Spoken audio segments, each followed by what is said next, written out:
That's something entirely different. So she saw correctly.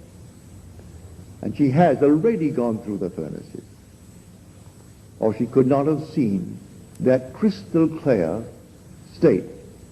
That's so clear that it can reflect the glory of God. Were it not made in that form, it couldn't reflect the glory of God. The imagery is perfect.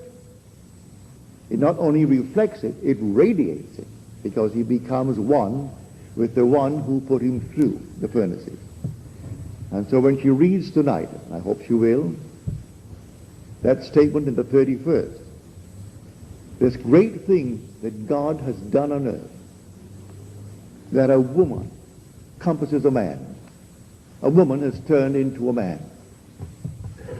That which was the radiation of Jehovah, called in Scripture the Virgin Israel, now returns and is Jehovah himself.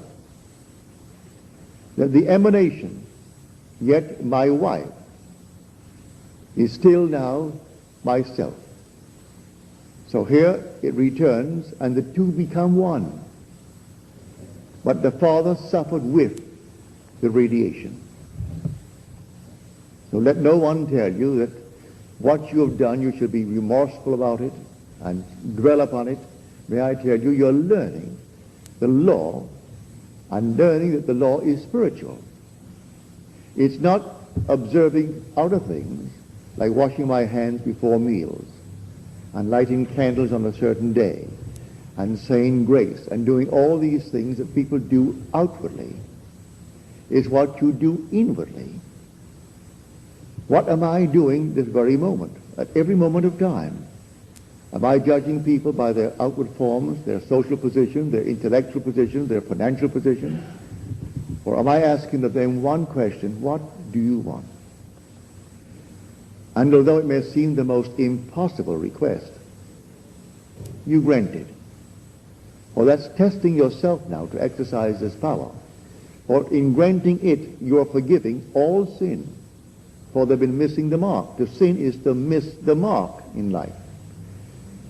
And so the ultimate goal is the formation of that being that can radiate and reflect the glory of God. That's the end.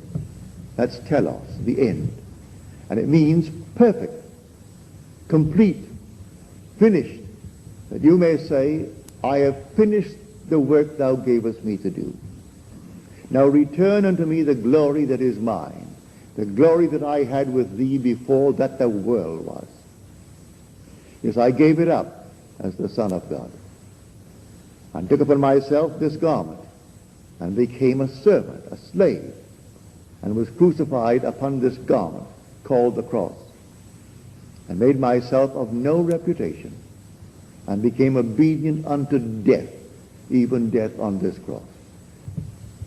But in the end, when I've completed the work that I came to do, the cross is taken off, and I rise, and I am the very being, for I rose from being the Son to that of the Father.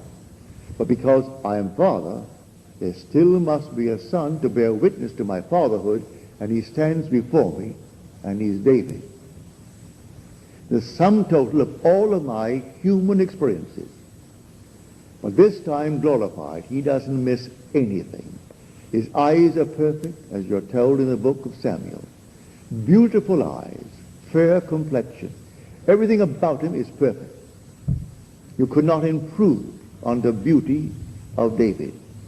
Not a thing is missing when you look upon him and see your son. And you certainly put him through the paces.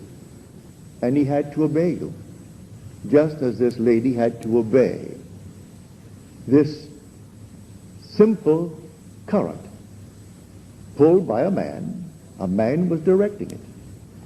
And it started off with these enormous instruments that plows up a mountain and removes a mountain. That's how the vision began. And so you saw them removing mountains. You've seen them making highways where they go through an entire area, forest, and in no time it's simply level. Then you make a highway. Or they're making a highway in her, but have made it. For the end justified all the horrors that she has gone through. For that was only showing her in vision, in lovely imagery, what she has gone through.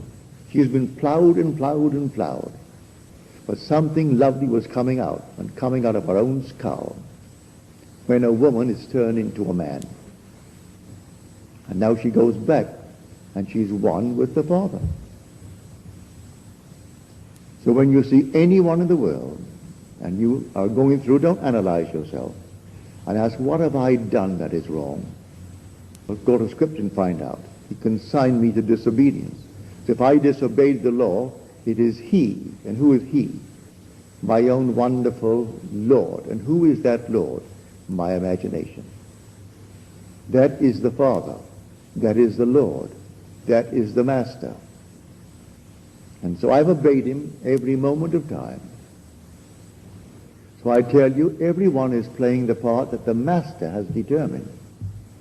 And we think that we are so completely free in this world. We aren't free until the end. Not until the very end, when the Son sets us free. For if the Son sets you free, you are free indeed.